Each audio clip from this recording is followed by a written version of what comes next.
अस्सलाम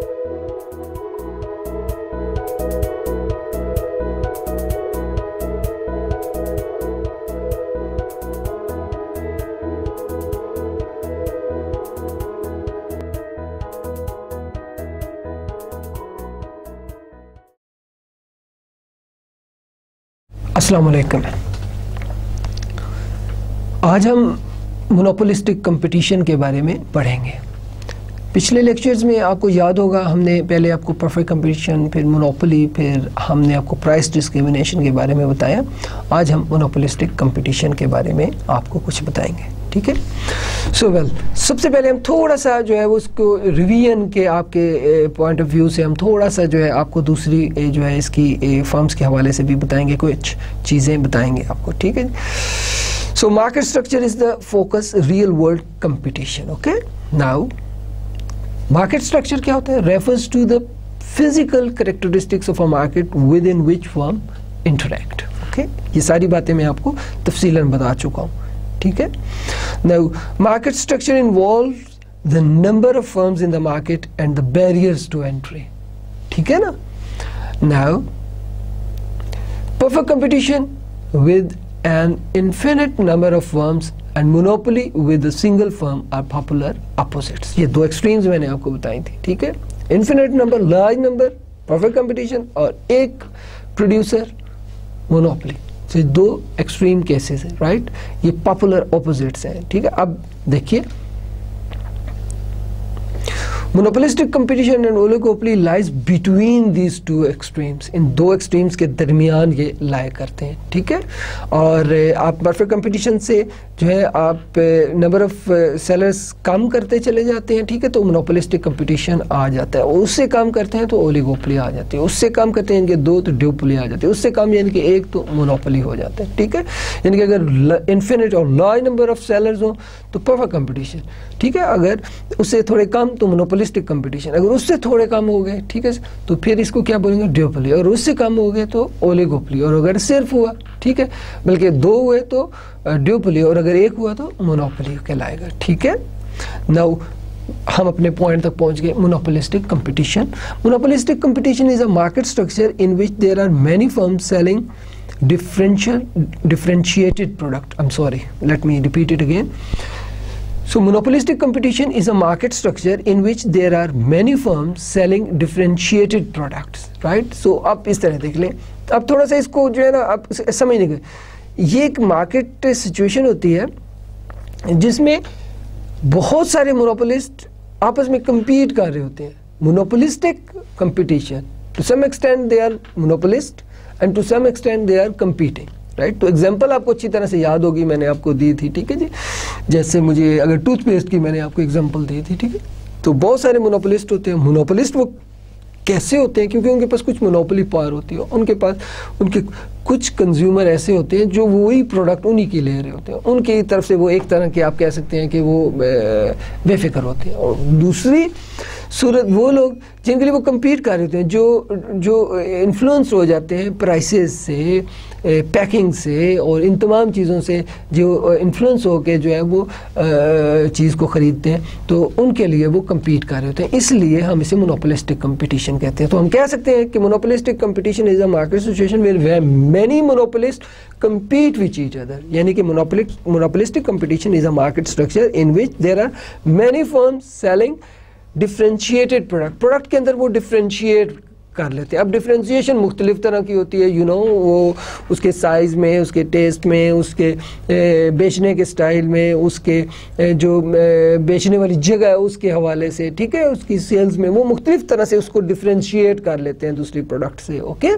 सो ये monopolistic competition के हवाले से हमने आपको कुछ बातें बताई और तफसीलन हम आपको ये पहले बता चुके हैं जब मार्केट स्ट्रक्चर हमने आपको पढ़ाया था। होपफुली आपको याद भी होगा, और अगर याद नहीं है तो वो लेक्चर दोबारा से देखें और आपको अच्छी तरह से ये समझ आ जाएगा, ठीक है। नाउ अब इसमें बिल्कुल भी बैरियर्स जो है, ऐसे नहीं कि बिल्कुल बैरियर नहीं होते और ऐसे भी नहीं कि बिल्कुल बैरियर होता ही नहीं है, ठीक है जी, और बैरियर्स होते हैं, ये दोनों सूरतें नहीं होती। There are few barriers to entry, right.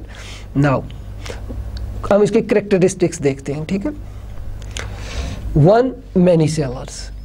They do not take into account rivals action, वो दूसरे के एक्शन को अकाउंट में देखते नहीं. Product differentiation where the goods that are sold aren't homogeneous, right. So they aren't homogeneous, वो different, यानी कि परफेक्ट कंपटीशन में गुड्स होमोजेनियस होती थी ना, इस सूरत हाल में प्रोडक्ट जो है वो होमोजेनियस नहीं होती. ठीक है, उसके अंदर डिफरेंशिएट किया होता है. ठीक. Now, multiple dimension of competition makes it harder to analyze the specific industry, but these methods of competition follow the same two direction rules as price competition. Okay.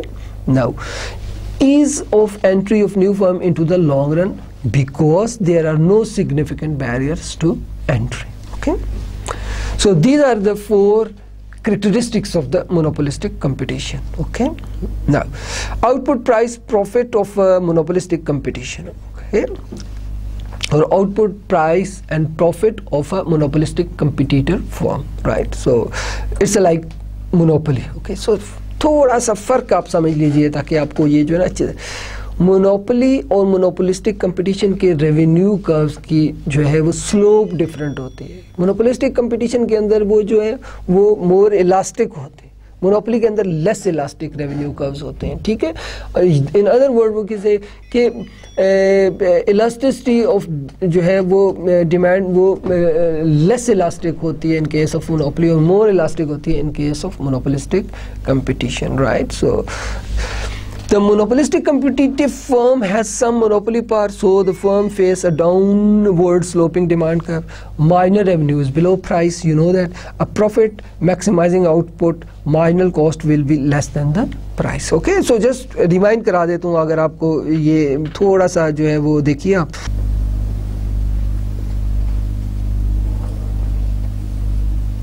Like ये revenues और quantity और revenues and quantity, right. so revenue curves के बारे में आपको बताऊंगा. ठीक है. so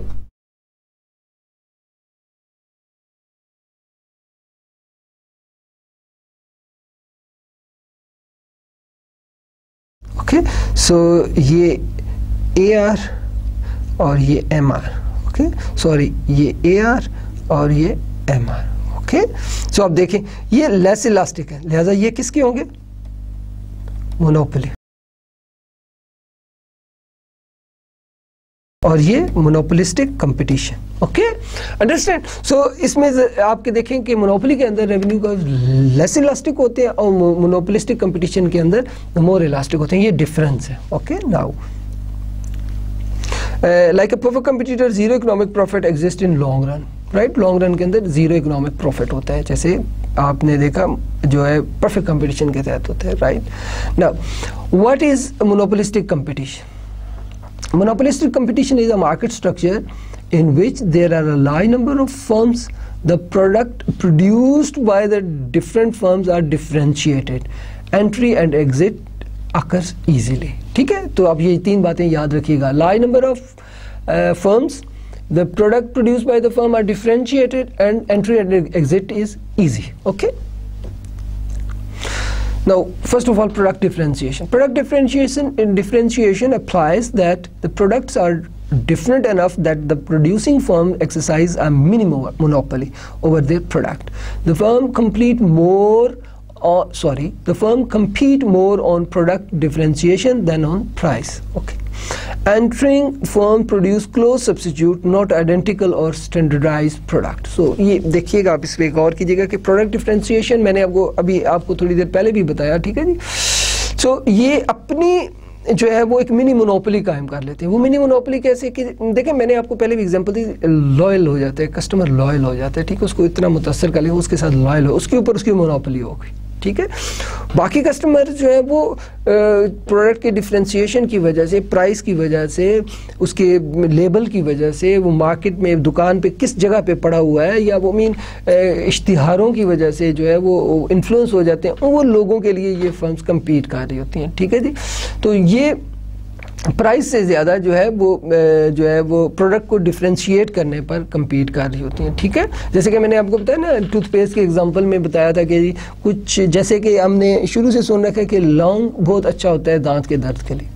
तो अब कुछ ने अपनी प्रोडक्ट को इस तरह से डिफरेंशिएट किया कि कहा कि जी इसमें लौंग के कुछ एसेंस हमने डाले हैं जिससे आपके दांत जो है वो दर्द से महफूज रहेंगे, ठीक है। कुछ ने कहा कि जी आपको जो ठंडा गर्म महसूस होता है उसके लिए जो है मसवाक जो है हमने उसके इंग्रेडिएंट्स इसमें डाले हैं, ठीक है। तो ये प्रोडक्ट को डिफरेंशिएट, वो कम्पीट कर रहे होते हैं, प्राइस पर नहीं कम्पीट कर रहे, प्रोडक्ट को डिफरेंशिएट करने पर कम्पीट कर रहे होते हैं, ओके। नाउ अगर कोई नई फर्म आती है ना तो वो क्लोज सब्स्टिट्यूट बनाती है, ठीक है। वो बिल्कुल मुख्तलिफ चीज़ भी नहीं बनाती और बिल्कुल आइडेंटिकल चीज़ जो पहले से एग्जिस्ट कर रही है वो भी नहीं बनाती, okay. So this is the product differentiation. Now monopolistic competition आप देखें, the 4 distinguished characteristics of monopolistic competition are 1 many seller, 2 differentiated products, 3 multiple dimensions of competition, and the 4th one is easy entry of new firm in the long run। ये चारों हम आपको पहले तफसीलन बता चुके हैं, अब इसको वन बाय वन हम डिस्कस करेंगे, ठीक है। Now first of all many seller, when there are many seller they do not take into account rivals reaction, right। so rival की reaction को, जब बहुत सारे जो हैं वो सेलर हैं तो वो एक दूसरे के एक्शन को पर गौर नहीं करते, okay. The existence of many seller make collusion difficult। so बहुत सारे जब सेलर होंगे तो वो उनका आपस में collusion के इम्कानात भी कम होंगे, ठीक है। देखें ना, जब वो किसी के रिएक्शन पे गौर ही नहीं करते तो collusion के इम्कानात तो खुद ब खुद वैसे ख़त्म हो जाएंगे, ठीक है ना। Now monopolistically competitive firm act independently। so ultimately क्या आपको मालूम हुआ कि ये मोनोपोलिस्टिक जो कम्पिटिटिव फर्म होती है वो इंडिपेंडेंटली एक्ट करती है, ठीक है। चूँकि वो दूसरे के एक्शन को जो है वो राइवल्स के एक्शन को जो है वो पर भी गौर नहीं करती, इस वजह से क्लूजन नहीं होता। इस वजह से आप कह सकते हैं कि वो इंडिपेंडेंटली जो है वो फर्म जो है वो काम करती है, okay. Now differentiated products, the many seller characterized given monopolistic competition its competitive aspect, okay। product differentiate gives monopolistic competition its monopolistic aspect, okay। so differentiation exists so long as advertising convince buyer that it exists, okay। firm will continue to advertise as long as the marginal benefit of the advertising exceeds its marginal cost। so marginal cost जो है advertisement के जो हैं वो अगर marginal revenue से exceed कर जाए तो वहाँ पे फर्म्स जो है मज़ीद जो है उसको एडवर्टाइज नहीं करते हैं, okay. Now multiple dimension of the competition, okay. Now one dimension of the competition is product differentiation, product के अंदर डिफरेंशिएट लाना। Another is competing on the perceived quality, okay. Now competitive advertising is another, okay। So other include services and distribution outlet। so services किस जो है वो customer services और फिर distribution outlet. तो अगर आउटलेट्स के ऊपर डिस्ट्रीब्यूशन अच्छे तरीके से की जाए, ठीक है जी, तो इस तरह से जो है वो डायमेंशन कंपटीशन के वो है, ठीक है। The easy entry of new firm in long run, there is no significant barrier to entry, as barrier to entry prevent competitive pressure. Ease of entry limits long run profit, okay. जैसे जैसे entry आप देखें, अगर किसी market के अंदर proper competition याद करें ना, लॉन्ग रन के अंदर चूँकि एंट्री बिल्कुल फ्री होती थी, लिहाजा जो है अब नॉर्मल प्रॉफिट या जो है वो उसके इम्कानात, इकोनॉमिक प्रॉफिट के इम्कानात बहुत कम होते हैं। क्यों? क्योंकि नई फर्म्स मार्केट के अंदर आ जाती हैं और प्रॉफिट कम हो जाता है, ठीक है। कम होता होता था ज़ीरो इकोनॉमिक प्रॉफिट रह जाता है, या जिसे आप नॉर्मल प्रॉफिट बोलते हैं, ठीक है। Now output price and profit of a monopolistic competitor. A monopolistic competitive firm price is the same manner as monopolist, where MC is equal to MR. But the monopolistic competitor is not only a monopolist but a competitor as well.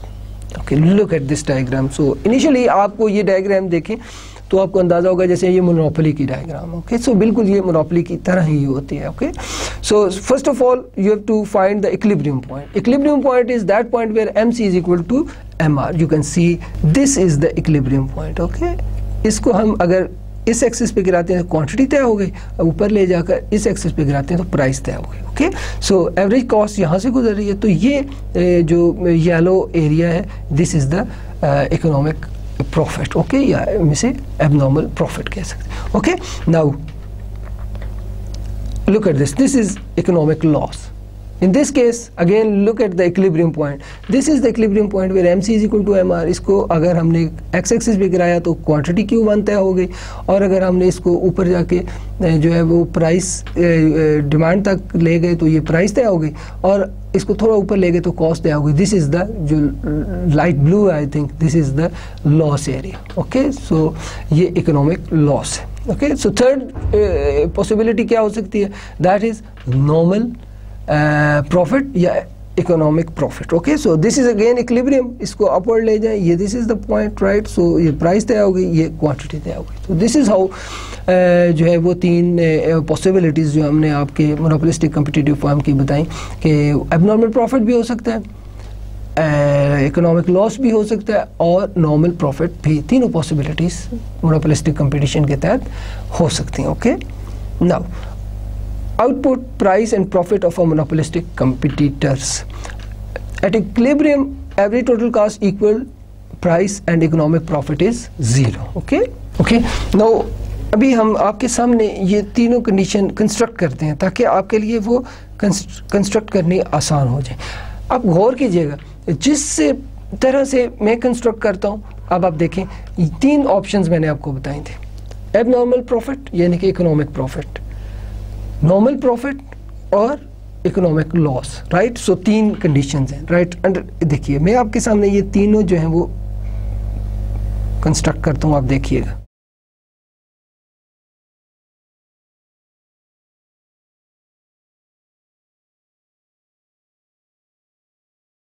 अच्छा, थोड़ी सी इसको extend कर लें, quantity, और फिर इस axis पर आप प्राइस और कॉस्ट ले लें, इधर प्राइस और कॉस्ट ले लें, ये प्राइस और कॉस्ट. ओके, और ये क्वांटिटी और ये क्वांटिटी. अब आपने गौर करना है. देखिए सबसे पहले आप देखें कि ये इसके एवरेज रेवेन्यू और minor revenue, average revenue and minor revenue. के average revenue mean demand curve. Okay, so आप गौर से देखें तो ये इन average revenue which is equal to demand curve and minor revenue. Okay, average revenue which is equal to demand curve, and this is mine. Now look at this. What I do is that this is the marginal cost curve, this is the marginal cost curve,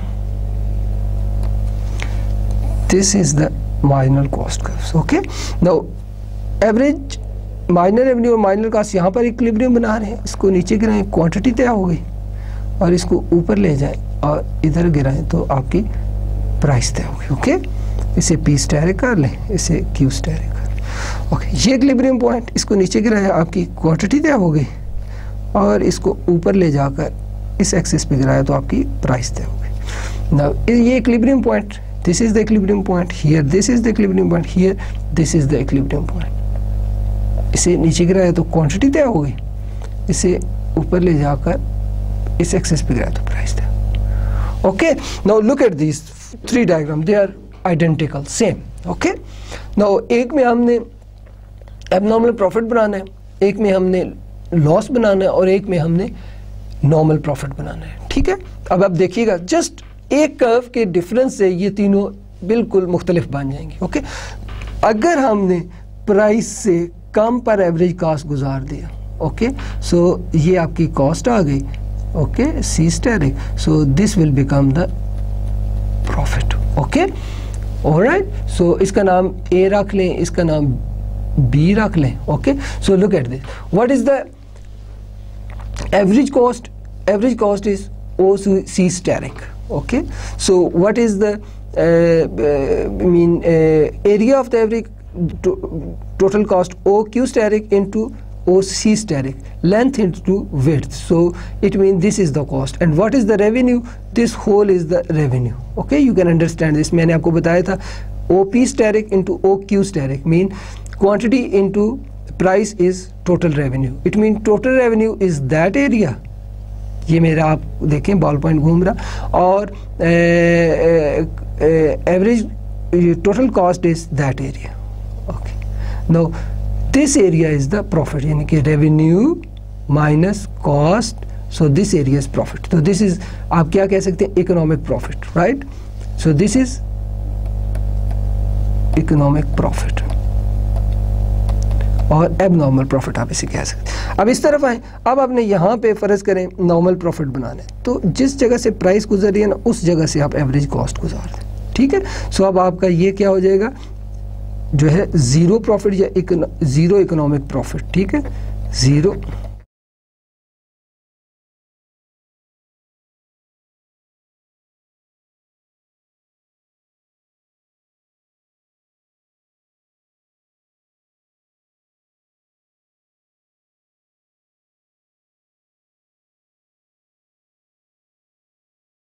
ठीक है। और अब अपने loss बनाना है तो आप average cost का curve जो प्राइस से ऊपर से गुजार दें। Okay, now look at this, ये गया और ये आपकी कॉस्ट आ गई। सो देखा cost is greater than price, so hence this area is basically loss. What is that area? Loss, ठीक है। So it mean what is that area? That is profit, ठीक है। And what is this? This is the equilibrium. So AC, when AC is equal to AR, right, so when AC is equal to price, तो आप क्या कहेंगे इसको? बोलेंगे आपका ये zero economic profit. When price is greater than AC, that is economic profit. When AC is greater than price, then what you will say? It is economic loss. Okay, so this is how we can draw these all three diagrams. So आपने अच्छी तरह से समझ लेना है, ठीक है। Monopolistic competition के तहत तीन पॉसिबिलिटीज है। इकोनॉमिक प्रॉफिट भी हो सकता है, 1 लॉस भी हो सकता है, 2 और नॉर्मल प्रॉफिट भी हो सकता है, लाइक परफेक्ट कंपटीशन। ये तीनों इम्कानात मौजूद हैं। Okay, now output price and profit of a monopolistic competitors, right? At equilibrium every total cost equal to price and economic profits are zero. मैंने आपको बताया अभी थोड़ी देर पहले आपको बना, and this occurs at the point of the tangency of the average total cost and demand curve at the output chosen by the firm. Now here we go, look at this. This is the minor revenue curve. It intersects marginal cost somewhere, right, somewhere here. I will show you the point here. Equilibrium, नीचे गिराया quantity, ऊपर ले गए price. Okay, now here is the average total cost, right? So price is equal to average total cost. So ये zero economic profit है, right? So comparing perfect and monopolistic competition. Okay, look at it. Both the monopolistic competitor and the perfect competitor make zero economic profit in the long run. Long run के अंदर दोनों का economic profit zero होता है। Okay, perfect competition का zero क्यों होता है? आपको याद है ना, फ्री एंट्री की वजह से। इधर भी लॉन्ग रन में जीरो इकोनॉमिक प्रॉफिट होता है। Compare monopolistic competition with monopoly. It is possible for monopolist to make economic profit in the long run. जैसे कि पिछले लेक्चर में आपने देखा था, बल्कि उससे पिछले लेक्चर में हमने मोनोपोली पढ़ाई थी, तो उसमें आप देख सकते हैं कि ये पॉसिबल है मोनोपोलिस्टिक फर्म के लिए कि वो लॉन्ग रन के अंदर इकोनॉमिक प्रॉफिट या एबनॉर्मल प्रॉफिट कमाए। No long run economic profit is possible in monopolistic competition. अब लॉन्ग रन पॉसिबल ही नहीं है मोनोपोलिस्टिक कंपटीशन में, नई फॉर्म एंटर हो जाएंगी। ओके, सो परफेक्ट कंपटीशन के अंदर लॉन्ग रन के अंदर zero economic profit, monopolistic competition के अंदर जीरो इकोनॉमिक प्रॉफिट। मोनोपोली के अंदर इकोनॉमिक प्रॉफिट लॉन्ग रन में हो सकता है, और जबकि मोनोपोलिस्टिक कंपटीशन के अंदर पॉसिबिलिटी नहीं है इकोनॉमिक प्रॉफिट की long, right. Look at this, right. अब आप देखिए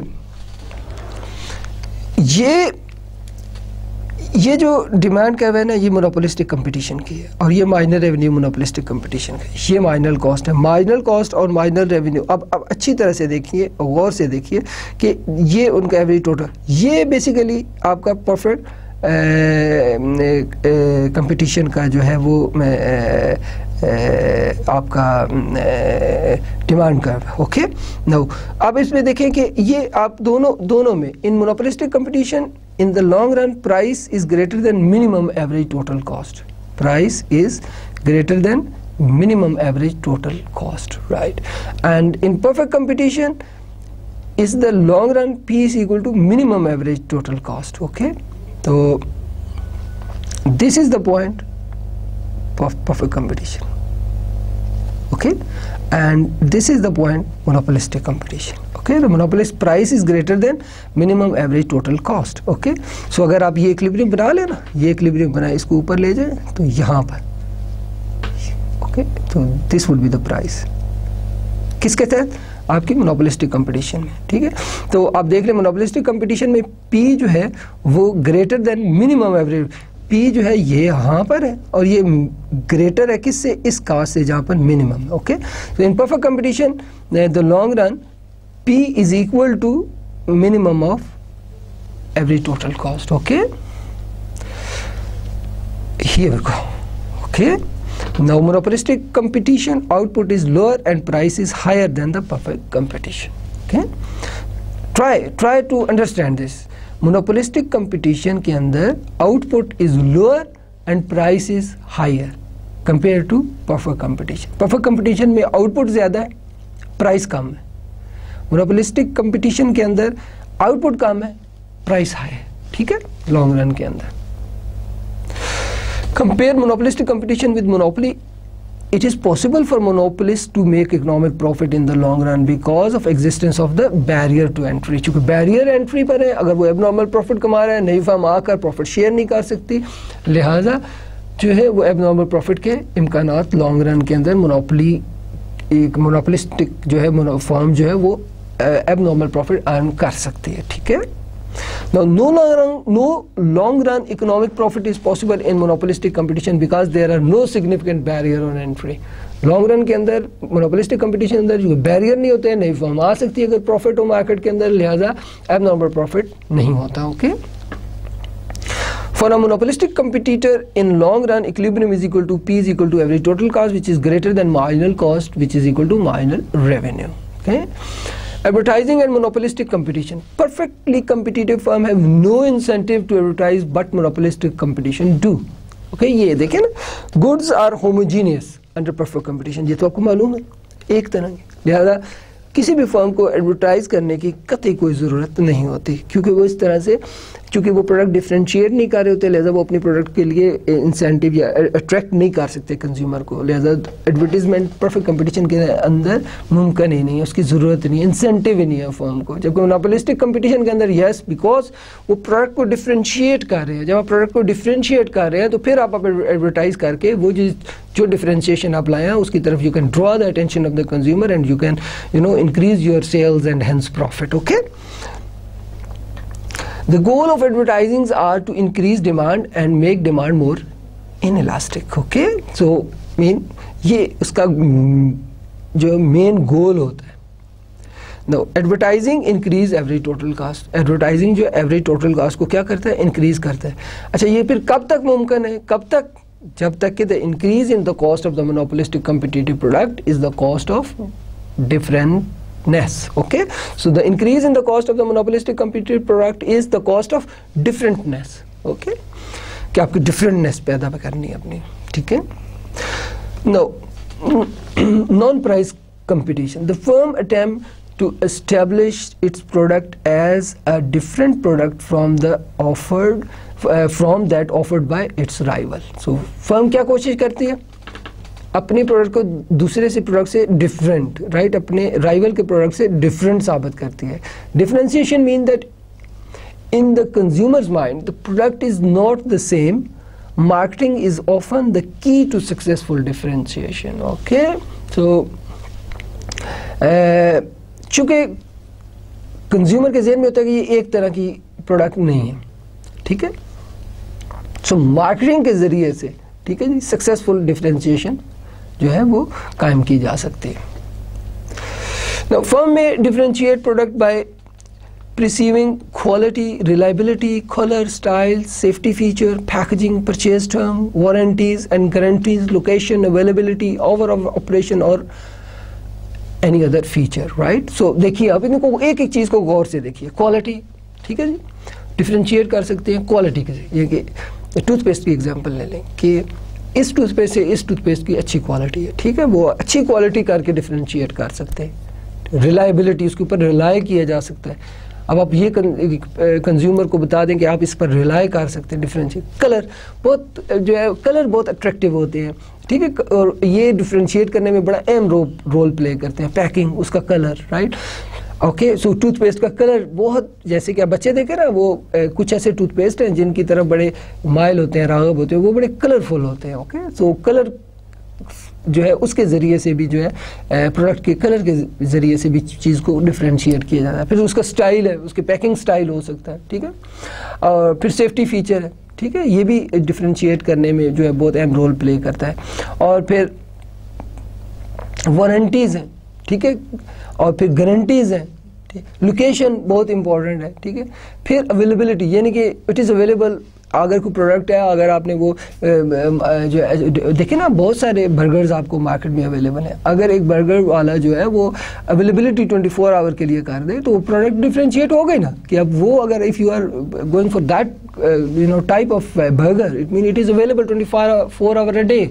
और समटाइम आपने देखा होगा कि कुछ शॉप्स ऐसी होती हैं जिनके ऊपर 24/7 लिखा होता है, mean 24 hour 7 days a week, right. So ये भी प्रोडक्ट को डिफरेंशिएट करने के लिए एक बहुत अहम टूल है, okay. Now brand name may signal information regarding the product, reducing consumers risk। So brand name बहुत इंपॉर्टेंट होता है। अगर अच्छा ब्रांड हो तो फिर कंज्यूमर का जो रिस्क है वो कम हो जाता है, कि अच्छा ब्रांड तो वो रिलायबल चीज़ होगी, ओके, सो वो ड्यूरेबल चीज़ होगी, राइट। सो कंज्यूमर जो है उसका रिस्क कम हो जाता है, ठीक है। Now, what are the goals of advertisement, right? Now, we'll see. The goal of advertising includes shifting the demand curve to the right and making it more elastic, okay? So, आपका demand curve है, ठीक है, अगर आप उसके ऊपर move कर रहे हैं तो वो किस वजह से होगा? Due to price, okay, price competition, right, अगर उसके ऊपर आप मूव कर रहे हैं। लेकिन अब आप ज़रा देखिएगा, लेकिन अगर आप किसी भी और वजह से डिमांड इंक्रीज या डिक्रीज होती है तो डिमांड कर्व शिफ्ट होगा। तो एडवर्टाइजिंग का मकसद क्या होता है कि डिमांड कर्व जो है वो राइट वर्ड शिफ्ट करना मकसद होता है, ओके, आपको यकीनन याद होगा, ठीक है। So advertising shift the average total cost curve up, okay. Now does advertising help और hurt society? Okay, now there is a sense of trust in buying brand, we know, everybody know, ठीक है, कि brand के साथ trust वाबस्ता होता है, ठीक है। If consumer are willing to pay for differentness, it is benefit to them, right, it is a benefit to them, okay. So वो कॉस्ट कंज्यूमर पे कर रहा होता है डिफरेंटनेस की, okay. Look at this. So ये आपका राइट वर्ड जो आपका शिफ्ट हुआ है डिमांड, ये आपका किस वजह से हुआ है बोला? ये आपका बेसिकली वजह एडवर्टाइजमेंट, ओके। अब ऐसे ही जनरली हम अज्यूम कर लेते हैं, ठीक है। अब देखें कि ये प्राइस थी तो इसका मतलब ये क्वांटिटी बिक रही थी इतनी, ओके। ना प्राइस वही है और क्वांटिटी ज़्यादा बिकना शुरू। तो ये जो इंक्रीज है ना क्वांटिटी में, ये किस वजह से हुआ? एडवर्टीजमेंट की वजह से, okay. So product differentiation reduce the price elasticity of demand which appears as a steeper demand curve.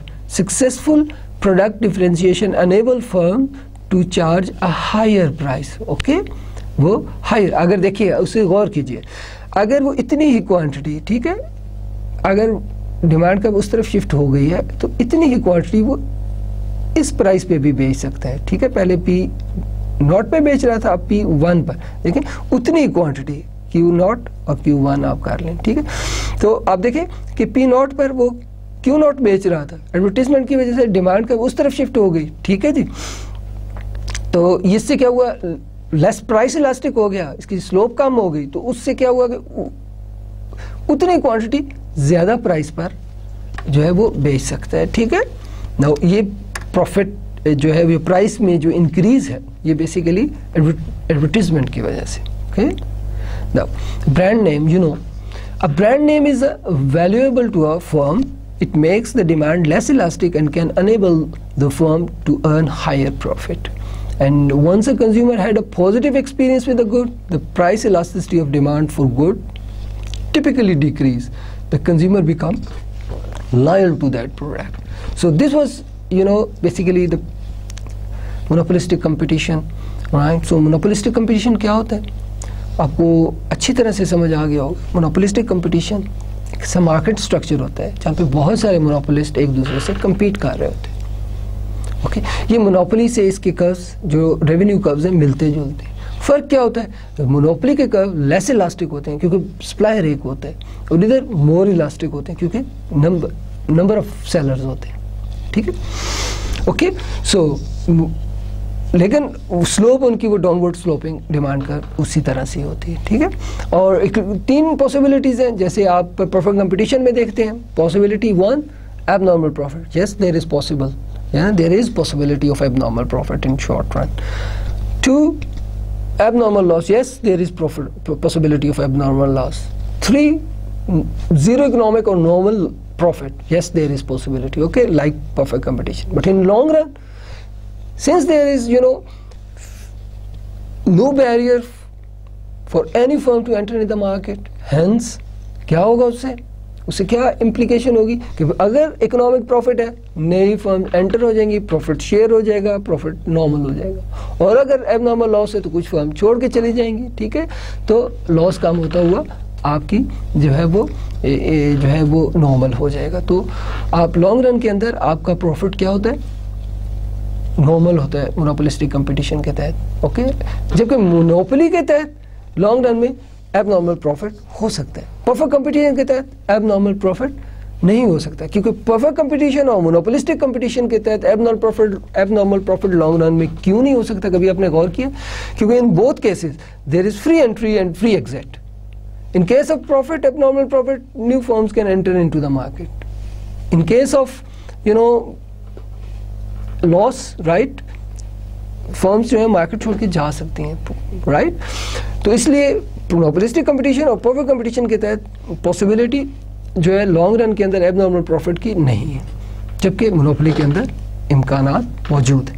सो अब हम देखेंगे कि किस तरह से परफेक्ट कंपटीशन, मोनोपोलिस्टिक कंपटीशन और मोनोपोली के डायग्राम्स में डिफरेंस होता है, और उनको अलग-अलग बना के देखेंगे और फिर उनको इकट्ठा देखेंगे कि क्या जो है रेवेन्यू कर्व्स में डिफरेंस जो है वो मार्केट की डिफरेंट जो डायग्राम्स हैं उनमें जो है वो फ़र्क डालता है। सो सबसे पहले हम आपको जो है वो रिमाइंड करवाते हैं, बल्कि रिवाइज करवाते हैं कि जो अंडर परफेक्ट कंपटीशन प्राइस जो है वो एवरेज रेवेन्यू के बराबर होती है और एवरेज रेवेन्यू माइनर रेवेन्यू के बराबर होता है, लिहाजा P = AR = MR होता है। So under perfect competition firm चूँकि प्राइस जो है टेकर होती है, फर्म प्राइस टेकर होती है, लिहाजा वो जो है वो उस प्राइस के ऊपर उसने जो है जो वो मार्केट ने डिमांड और सप्लाई के फोर्सेस ने डिटरमिन की हैं, उस प्राइस को जो है उन्होंने लेकर जो है इक्विलिब्रियम देखना होता है। देखिए, जस्ट सबसे पहले हम आपको परफेक्ट कंपटीशन याद दिलाते हैं। अच्छी तरह से याद होगा कि ये जो है सप्लाई कर्व है और this one is demand curve. यहाँ पे प्राइस होती है, ठीक है, वो एक्सिस पे, और एक्स एक्सिस पे क्वांटिटी होती है। तो जहाँ पे ये दोनों बराबर होते हैं वो इक्विलिब्रियम पॉइंट होता है, ठीक है। उस इक्विलिब्रियम पॉइंट को जो है अगर हम एक्सिस पे भी गिराएं तो क्वांटिटी तय हो जाती है, और अगर वाई एक्सिस पे गिराएं तो प्राइस तय हो जाती है। अब जैसे मैंने आपको बताया P = AR = MR, सो ये Q यहाँ पर, तो यहाँ पर रेवेन्यू और कॉस्ट लेते हैं। अब P = AR = MR है, तो ये P = AR = MR, ओके। अच्छा, फर्म का इक्विलिब्रियम कहाँ पे होता है आपको याद होगा, ठीक है, जहाँ पर MC = MR, राइट। ये MC का कर्व है, ये आपका इक्विलिब्रियम पॉइंट है, ये आपकी क्वांटिटी तय हो गई और ये प्राइस। ओके, सो इस तरह से ये जो है perfect competition, under perfect competition firm का इक्विलिब्रियम इस तरह से होता है। अब आपको याद है लॉन्ग रन के अंदर ये हमेशा नॉर्मल प्रॉफिट होता है, राइट। सो एवरेज कॉस्ट भी इसी पॉइंट से E पॉइंट से गुजरती है, ओके। सो ये परफेक्ट कंपटीशन का इक्विलिब्रियम है, राइट। सो अब हम सिंपल परफेक्ट कंपटीशन की डायग्राम बना के आपको दिखाते हैं। देखिए,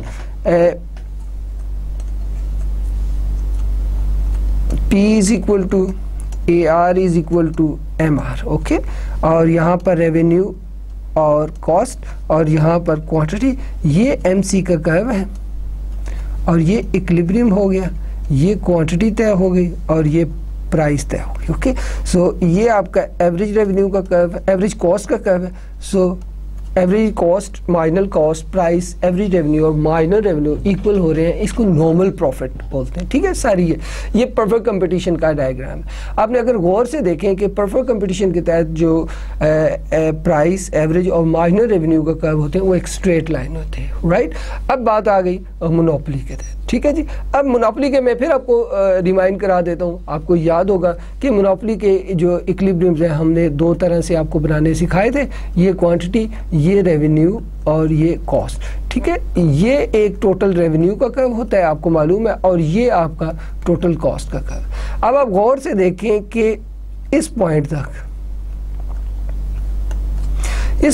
Q1 तक ये आपका ऊपर ये वाला कर्व जो है ये है आपका कॉस्ट का, यानी कि total cost is greater then total revenue.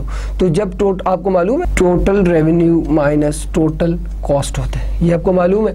आप देखिए अगर टोटल कॉस्ट टोटल रेवेन्यू से ज्यादा होगी तो लॉस हो रहा होगा, राइट, कि प्रॉफिट नेगेटिव है, नेगेटिव प्रॉफिट मीन लॉस हो रहा है। ठीक है, आप अज्यूम करें, देखें जरा गौर से देखें कि अगर profit is equal to total revenue फर्ज करें 100 है और टोटल कॉस्ट फर्ज करें 200 है, तो आंसर क्या है -100। सो इट मीन ये लॉस हो रहा है, प्रॉफिट -100 है, इट मीन ये लॉस हो रहा है। तो in up till here total cost is greater then total revenue, ये शेडेड एरिया जो मैंने बनाया ये फर्म का लॉस का एरिया। अब इससे आगे देखिए Q1 से आगे अगर फर्म प्रोडक्शन देती है, ठीक है, तो आपका टोटल रेवेन्यू बढ़ना और टोटल कॉस्ट कम होना, यानी कि total revenue is greater then total cost हो गई। तो ये प्रॉफिट का एरिया है और मैक्सिमम जो इनका डिफरेंस है वो Q2 पर। आप देखें यहाँ से लेकर यहाँ तक आपका क्या है टोटल रेवेन्यू और यहाँ से लेकर यहाँ तक टोटल कॉस्ट है। ठीक है, ये आपकी टोटल कॉस्ट है और ये आपका टोटल रेवेन्यू है, राइट। सो फिर आपका ये वाला एरिया क्या हो गया, प्रॉफिट का एरिया। ठीक है, सो आप देखेंगे आपका Q2 पर प्रॉफिट जो है वो मैक्सिमम है। अगर Q2 से फर्म ज़्यादा प्रोड्यूस करेगी तो प्रॉफिट जो है वो कम होना शुरू हो जाएगा, लिहाजा फर्म मोनोपोली के तहत Q2 पर प्रोड्यूस करेगी। ये तो टोटल रेवेन्यू और टोटल कॉस्ट के ज़रिए से आपको प्रॉफिट जो है वो आपको रिवाइज करवाया मैंने। अब हम देखेंगे कि अगर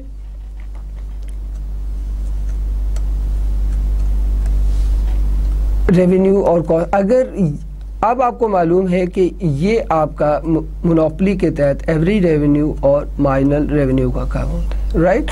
सो ये डाउनवर्ड स्लोपिंग होते हैं। ठीक है, क्यों, क्योंकि फर्म जो है मोनोपोली के तहत प्राइस सेटर होती है, राइट। सो फर्म का जो है वो डाउनवर्ड स्लोपिंग रेवेन्यू कर्व्स होंगे, राइट। सो इक्विलिब्रियम कंडीशन वही जहाँ पर MCMR को कट करे, ये आपका MC है, ये आपका इक्विलिब्रियम हो गया, इसको आपने नीचे गिराया तो क्वांटिटी तय हो गई और इसको आप ऊपर ले गए तो आप यहाँ तक ये प्राइस तय हुई। ठीक है जी, ओके। सो ये आपका, और अगर आपका जो है एवरेज कॉस्ट का कर्व यहाँ से गुजर है तो ये उस फर्म का जो है कॉस्ट कर्व है और ये उस फर्म का प्रॉफिट होगा अंडर मोनोपोली। ओके, तो ये आपको आई होप आपको ये याद आ गया होगा और आपको ये अच्छी रिवीजन जो है वो इस तरीके से अच्छी रिवीजन हो रही होगी कि परफेक्ट कंपटीशन के तहत एवरेज रेवेन्यू, माइनर रेवेन्यू और प्राइस के कर्व स्ट्रेट लाइन होती है। क्यों, क्योंकि फर्म प्राइस टेकर होती है और इन मोनोपोली फर्म प्राइस सेटर होती है। ओके, तो इस तरह से ये मोनोपोली का जो हमने डायग्राम आपको बताया। अब हम मोनोपोलिस्टिक कंपटीशन की तरफ आते हैं। ठीक है जी, अब डिफरेंस आप याद रखिएगा मोनोपोलिस्टिक कंपटीशन के तहत। मोनोपोलिस्टिक कंपटीशन एक ऐसी सूरत हाल होती है where many monopolist compete with each other, right? जहाँ पर कुछ मोनोपोलिस्ट एक दूसरे को compete कर रहे होते हैं। मैंने आपको बहुत अच्छे तरीके से ये एग्जांपल्स देके समझाया था मोनोपोलिस्टिक कंपटीशन का मॉडल, लेकिन अगर उसका डायग्राम बनाया जाए तो इसके रेवेन्यू कर्व्स भी मोनोपोली से मिलते जुलते होते हैं। ठीक है, और फर्क सिर्फ ये होता है कि इसकी ज़रा स्लोप ज़्यादा होती है। ठीक है, ये एवरेज रेवेन्यू और ये माइनर रेवेन्यू और ये आपका माइनर कॉस्ट का कर्व, ये आपका इक्विलिब्रियम हो गया, ये आपकी क्वांटिटी तय हो गई, ये आपकी प्राइस तय हो गई। सो और आप इस जगह से एवरेज कॉस्ट का कर्व गुजारे तो आप देखें कि आपका प्रॉफिट नॉर्मल है। अब आपने गौर किया कि मोनोपोली, परफेक्ट कंपटीशन और मोनोपोलिस्टिक कंपटीशन के डायग्राम्स में एक बुनियादी फ़र्क है और वो फ़र्क कौन सा है, रेवेन्यू कर्व्स का। याद रखिएगा, फर्म किसी भी जो है वो तरह की हो, चाहे वो परफेक्टली कम्पिटिटिव फर्म हो, चाहे वो मोनोपोली वाली फर्म हो, चाहे वो मोनोपोलिस्टिक कंपटीशन वाली फर्म हो, उसकी कॉस्ट ऑफ प्रोडक्शन सेम होती है, एक तरह की होती है। इनके land, labour, capital, organisation, raw material, इनसे जो है वो इस्तेमाल करके चीज़ को प्रोड्यूस कर रहे होते हैं, ठीक है। लिहाजा कॉस्ट कर्व्स में डिफरेंस नहीं होता। कॉस्ट कर्व्स के तहत किसी भी मार्केट स्ट्रक्चर जो है उसमें डिफरेंस नहीं होता। दूसरे लफ्ज़ों में हम कह सकते हैं फर्म चाहे परफेक्ट कम्पिटिटिव हो, चाहे मोनोपोलिस्टिक हो, चाहे मोनोपोलिस्टिक कम्पिटिटिव फर्म हो, उसके कॉस्ट कर्व सेम होंगे, कॉस्ट कर्व सेम होंगे, एक तरह के कॉस्ट कर्व होंगे, जबकि रेवेन्यू कर्व जो है वो डिफरेंट होंगे, ठीक है। अब आप देखें कि ये आपके revenue curves, right. So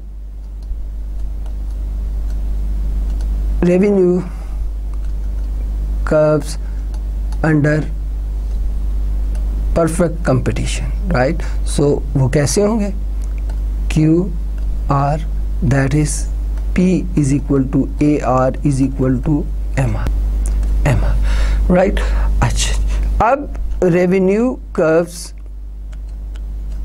under monopoly, okay, so look at this, these are like AR or MR, okay। अब revenue curves under monopolistic competition, these are revenue curves under monopolistic competition, revenue curves under monopolistic competition, right। so वो आप देखें उसमें थोड़ा सा monopoly से difference होगा, ठीक है। अब ये देखिए like this AR and MR, इसके रेवेन्यू कर्व्स की स्लोप जो है वो कम होती है, मोनोपोली से रेवेन्यू कर्व्स की स्लोप कम होती है। तो ये तीनों मार्केट स्ट्रक्चर आपके सामने है। अब आपने देखा कि अब हम लुक एट दिस, एक ही स्लाइड के ऊपर ये P is equal to AR is equal to MR, और ये आपका रेवेन्यूज और कॉस्ट के कर्व, और ये क्वांटिटी, ओके। ये आपकी मार्जिनल कॉस्ट आ गई, ये आपका इक्विलिब्रियम पॉइंट आ गया, ये इक्विलिब्रियम क्वांटिटी तय होगी, और ये आपकी इक्विलिब्रियम प्राइस तय होगी, ओके। ये किसके तहत है? परफेक्ट कंपटीशन के तहत। अब आ जाएं आप मोनोपोली की तरफ। सो AR और MR, राइट। सो ये आपकी MC, ये आपका इक्विलिब्रियम पॉइंट हो गया, ये आपकी प्राइस तय हो गई। ये रेवेन्यू और कॉस्ट के कर्व, ये आपकी प्राइस तय होगी इक्विलिब्रियम, और ये आपकी इक्विलिब्रियम पॉइंट। ये किसके तहत है? मोनोपोली के तहत, ओके। अब मोनोपोलिस्टिक कंपटीशन की बात आ गई। सो ये क्वांटिटी और ये रेवेन्यू और कॉस्ट के कर्व्स हैं, इनके कंपैरेटिवली स्लोप जो है AR और ये MR, ओके। ये MC, ये इक्विलिब्रियम, और ये आपकी प्राइस तय होगी। अच्छा, अब आपने देखा है कि चूंकि मोनोपोली एक एक्सट्रीम है और परफेक्ट कंपटीशन एक एक्सट्रीम है। Under perfect competition there is large number of buyer, right, and large number of seller, right. So there is large number of seller, goods are homogeneous, mean identical, right. और देखें, जब monopoly की बात आई, एक seller है, just one seller, right, और उसके close substitute भी ज्यादा नहीं है, राइट। सो सिर्फ एक सेलर है, ओके। नाउ उसमें आपने देखा कि उसमें लार्ज नंबर ऑफ सेलर है, इसमें सिर्फ एक सेलर है। और मोनोपोलिस्टिक कंपटीशन के तहत फ्यू सेलर्स होते हैं, ठीक है, few sellers, few monopolist compete with each other, right. So अब ये आगे फ्यू, राइट। तो ये लार्ज नंबर और एक के दरमियान कहीं लाई कर रहा होगा, ठीक है जी। तो इसलिए मोनोपोली जो है, मोनोपोलिस्टिक कंपटीशन ना परफेक्ट कंपटीशन की तरह से उसका जो है वो प्राइस से एवरेज रेवेन्यू, मार्जिनल रेवेन्यू का कर्व जो है वो हॉरिजॉन्टल होगा या पैरेलल टू एक्स एक्सिस होगा, ना ही वो ज़्यादा जो है वो लेस इलास्टिक होगा, राइट। तो वो इन बिटवीन लाई करेगा। तो इन बिटवीन लाई मीन क्या मतलब? ना वो बिल्कुल स्ट्रेट लाइन होगा जैसे परफेक्ट कंपटीशन होता है, ना वो बिल्कुल नेगेटिवली स्लोप ज़्यादा होगा जिस तरह से मोनोपोली, उसके दरमियान लाई कर रहा होगा। लिहाजा मोनोपोली और मोनोपोलिस्टिक कंपटीशन के दरमियान जो डिफरेंस है वो एक डिफरेंस, राइट। और वो आपने याद रखना है, वो क्या कि ना वो इस तरह से उसके रेवेन्यू कर्व्स होते हैं, मोनोपोली की तरह से, दिस इज मोनोपोली, राइट। और ये आपके रेवेन्यू कर्व्स मोनोपोलिस्टिक कंपटीशन के तहत, ठीक है। सो ये आपका एवरेज रेवेन्यू और ये आपका इधर एवरेज रेवेन्यू, ठीक है। यहाँ पर आपका ये मार्जिनल रेवेन्यू मोनोपोली के तहत, ये आपका मार्जिनल रेवेन्यू मोनोपोलिस्टिक कंपटीशन के तहत। और परफेक्ट कंपटीशन आपको याद है, that is a straight line, P is equal to AR is equal to MR, okay. So ये बेसिकली आपका परफेक्ट कंपटीशन के तहत, this one is under perfect competition, this one under monopolistic competition, this one under monopoly. So ये difference होता है तीनों market structure के तहत। Perfect competition, large number of buyer, large number of seller, goods are homogeneous, right, बिल्कुल identical, एक तरह की गुड्स होती हैं, ठीक है। प्राइस एंड आउटपुट जो है वो डिमांड और सप्लाई फोर्सेस तय करती हैं। सो प्राइसेस कौन तय करता है? डिमांड फोर्सेस तय करती हैं, और वो प्राइस एवरेज और मार्जिनल रेवेन्यू के बराबर होते हैं। इसीलिए हम कहते हैं under perfect competition firm is price taker. वो गिवन है प्राइस, उसके ऊपर एक फर्म बेचना चाहती है बेचे, अगर नहीं बेचना चाहती ना बेचे, अगर वो मार्केट में रहना चाहती है रहे, अगर वो जाना चाहती है तो चली जाए। It mean free exit and free entry. और अंडर मोनोपोली चूंकि एक ही फर्म होती है, वो फ्री एंट्री और फ्री एग्जिट नहीं होता, ठीक है। लेकिन वो एबनॉर्मल प्रॉफिट कमाती है under perfect, under monopoly, right, firm abnormal. लेकिन अगर परफेक्ट कंपटीशन के तहत फर्म एबनॉर्मल प्रॉफिट कमा रही है तो फिर क्या होगा? फिर जो बाहर बैठी फर्म्स हैं वो जब मार्केट में किसी फर्म को एबनॉर्मल प्रॉफिट कमाता देखेंगी, वो मार्केट के अंदर आ जाएंगी और अपनी प्रोडक्शन प्रोसेस के अंदर शामिल हो जाएंगी, राइट। सो क्या होगा फिर? चूंकि नई फर्म आ गई, नई फर्म आने से क्या हुआ, जो है वो सप्लाई पहले से ज़्यादा होगी, पहले से सप्लाई क्या होगी? कंपैरेटिवली ज़्यादा हो गई, राइट। सो उससे प्राइसेस पर क्या असर पड़ा? कम हो गई। प्राइसेस कम होने से जो है वो एबनॉर्मल प्रॉफिट जो है वो कम हो जाएगा, या प्रॉफिट कम हुई, इट मीन एवरेज और मार्जिनल रेवेन्यू कम हो गया, राइट। ये आज का हमारा लेक्चर था, उम्मीद है आपको अच्छी तरह से समझ आ गई होगी, और इंशाल्लाह ताला हम नेक्स्ट लेक्चर्स में जो है, एक तो आपको ये बात बता दें कि ये जितना हमने फर्म, कंज्यूमर इक्विलिब्रियम, ये सारे इंडिफरेंस कर्व, ये कंस्ट्रेंट्स हमने देखे, ये सारे मैथमेटिकली आपको सॉल्व करना सिखाएंगे, ठीक है। ये फर्म्स के प्रॉफिट जो है वो मैक्सिमाइज करने, कॉस्ट मिनिमाइज करने, रेवेन्यूज़ मैक्सिमाइज करने, ये हम सारे आपको मैथमेटिकली सिखाएंगे, ठीक है। तो आप अच्छी तरह से ये थ्योरेटिकल जो पार्ट ऑफ दैट फर्म है वो अच्छी तरह से सीख लें, कंज्यूमर का थ्योरेटिकल पास्ट अच्छी तरह से सीख लें, इंडिफरेंस कर्व्स अच्छी तरह से देख लें, ठीक है जी। और किस तरह से जो है कंज्यूमर का इक्विलिब्रियम होता है, ठीक है, वो भी देख लें, फर्म्स के equilibrium, right, monopolistic price discrimination, right. So ये सारी चीज़ें हम मैथमेटिकली भी आपको बताएंगे इंशाल्लाह। अगले लेक्चर में आपसे मुलाकात होगी, तब तक के लिए खुदा हाफिज़।